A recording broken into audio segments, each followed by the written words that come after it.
आने वाले तो कई, लेकिन कमाने वाला एक मर्द ही होता है। बावजूद इसके उससे उम्मीदें कम नहीं होती। देखिए जी, सामने वाले वर्मा जी कैसी अच्छी तरह से सफाई करते हैं छुट्टी वाले दिन अपने घर की, और एक आप हैं। अरे यार, उनके पास कार है, ऑफिस पास में है और हफ्ते में 2 दिन की छुट्टी होती है, तो फर्क तो पड़ता है ना। मेरी तो शादी ही गलत हो गई। अरे कोई मस्त लड़का मिलता, कमाता भी, घुमाता भी, घर के कामों में भी मदद करता, लेकिन नहीं जी, हमारे वाले को तो कमाने से फुर्सत ही नहीं, और कमाई भी ऐसी कि कोई जरूरत पूरी ही नहीं हो रही है। सुनील बेचारा शीना को देखकर सोचता है कि शीना सही कह रही है। देखने में सुंदर है, घर का सारा काम कर लेती है, उसे तो कोई भी अच्छा लड़का मिल सकता था। क्या सोच रहे हैं? भागने का इरादा तो नहीं है? अरे नहीं मेरी प्यारी बीबी, मैं तो नहीं, पर डर है कि तुम नहीं कहीं भाग जाओ मुझे छोड़कर। शीला सुनील के मुंह से प्यार भरी बात सुनकर मुस्कुराती है। आप भी ना। सुनील एक दिन ऑफिस से घर आता है कि तभी शीना कहती है, सुनिए जी, वो मेरी सहेली आई थी, सारा दिन वो लोग यहीं थे, अब जा रही थी तो मैंने कहा नहीं नहीं, मेरे पति छोड़ आएंगे ना तुम्हें, तो रोक लिया मैंने। सुनील थोड़ी देर कुछ सोचता है, फिर कहता है, ठीक है, मैं कपड़े चेंज करके आता हूँ। अरे तेरे पति को तो लग रहा है कि अच्छा नहीं लगा। अरे नहीं नहीं, ऐसी कोई बात नहीं है, रुको मैं अभी उन्हें घर के कपड़े देकर आती हूँ। शीना अंदर जाती है, जहां सुनील पलंग पर लेटा होता है। अरे क्या मजाक है, वो कह रही है कि आपने मुंह बना लिया। सही तो कह रही है, सुबह से अब ऑफिस से लौटा हूँ, एक कप चाय का तो पूछा नहीं। 20 किलोमीटर जाओ और आओ, और फिर कल उसी टाइम पर ऑफिस। अरे यार, मुझे गाड़ी चलानी आती ना तो बोलती भी नहीं आपको, और कौन सा रिक्शा खींच कर जाना है आपको। सुनील अब क्या बोलता। रात देर से आता है और सो जाता है। अगले दिन, शरीर दर्द हो रहा है। अरे तो मत जाओ ना ऑफिस, चलते हैं ना मार्केट घूमने, फिर पिक्चर देखेंगे और रात में खाना खाकर घर वापस।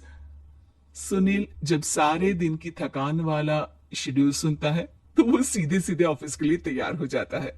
अब आए दिन शीना की डिमांड बढ़ती ही चली जाती है और सुनील उसको पूरा भी करता, लेकिन एक दिन, ए जी मेरा भाई आ रहा है, उसे 2 लाख रुपए की जरूरत है। हाँ तो मैं क्या करूं शीना, मेरे पास इतने रुपए नहीं है।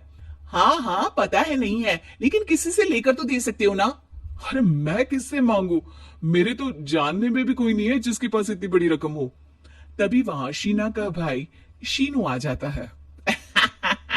जीजा जी कैसे हैं आप? अब मैं ठीक हूँ शीनू, अचानक इतनी बड़ी रकम की जरूरत कैसे पड़ गई? अरे जीजा जी, वो बिजनेस शुरू किया ना, तो उसके लिए पैसे की जरूरत है। काफी हो चुका है, थोड़ा पैसा बचता है तो मैंने सोचा आपसे ले लूं। अब देखो, मेरे ऑफिस में कुछ लोग हैं जिनकी सेविंग अच्छी है, मैं उन लोगों से बात करके देखता हूँ। सुनील ऑफिस से किसी से पैसे लेकर शीना को दे देता है।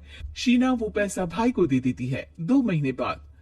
अरे यार शीना, वो ऑफिस वाला आदमी अपने पैसे मांग रहा है, कैसे दूं? अपने भाई से बोलो ना पैसे दे दे। अरे हाँ हाँ दे देगा, कहाँ भागा जा रहा है, आप उनको बोल दो कि दे देंगे। थोड़े दिन बाद, शीना, वो आदमी मुझसे आज भी पैसे मांग रहा था यार, मैं तंग आ गया हूँ। ऑफिस जाते ही सामने उसका चेहरा दिखता है, क्या बोलूं, बार बार पैसे मांगता है। अच्छा मैं शीनू को फोन लगाती हूँ, बात करके देखती हूँ। शीना भाई को फोन करती है, लेकिन वो फोन उठाता ही नहीं। लगता है भाई कहीं ऐसी जगह है जहां नेटवर्क की समस्या होगी। सुनील अगले दिन दोपहर को ही घर आ जाता है। उसका चेहरा उतरा और परेशान सा होता है, वो रोने लगता है। अरे क्या हुआ जी, आप इतना परेशान क्यों है, सब ठीक तो है ना? अरे नहीं शीना, कुछ ठीक नहीं है, मैं ठीक नहीं हूँ। तुम्हारे भाई के लिए मैंने जो पैसे लिए थे, उस आदमी ने आज भरे ऑफिस में सबके सामने मेरी बेइज्जती कर दी। सबके सामने आज मैं कर्जदार बनकर खड़ा था। मैंने हर वो प्रयास किया घर चलाने के लिए जो मैं कर सकता था, लेकिन अब नहीं होगा। वो फिर रोने लगता है। अरे आप तो औरतों की तरह रो रहे हैं, मर्द हैं आप। क्यों, आदमी के सीने में दिल नहीं होता, या फिर वो इंसान नहीं मशीन होता है? अरे मैं थक चुका हूँ शीना, तुम समझती क्यों नहीं? मैं भी शारीरिक और मानसिक रूप से थकता हूँ, मैं भी आराम करना चाहता हूँ, सुकून चाहता हूँ। मैं अब कुछ नहीं कर सकता। कुछ नहीं। वो बैठ जाता है। शीना पति को हैरान परेशान देखकर चुप हो जाती है। अगले दिन, सुनिए, ये लीजिए 2 लाख रुपए, उस आदमी को दे दीजिए और बोल दीजिए कि आज की बात किसी को पैसे के लिए बेइज्जत ना करे। सुनील पैसे देखकर राहत की सांस लेता है। अरे शीना, तुमने तो मेरा बहुत बड़ा काम कर दिया। अब मैं शान से ऑफिस जा सकता हूँ, लेकिन ये पैसे आए कहाँ से? ये पैसे मैंने अपने गहनों को गिरवे रख कर लिया है। तुम ठीक रहो, निश्चिंत रहो, मैं बस यही चाहता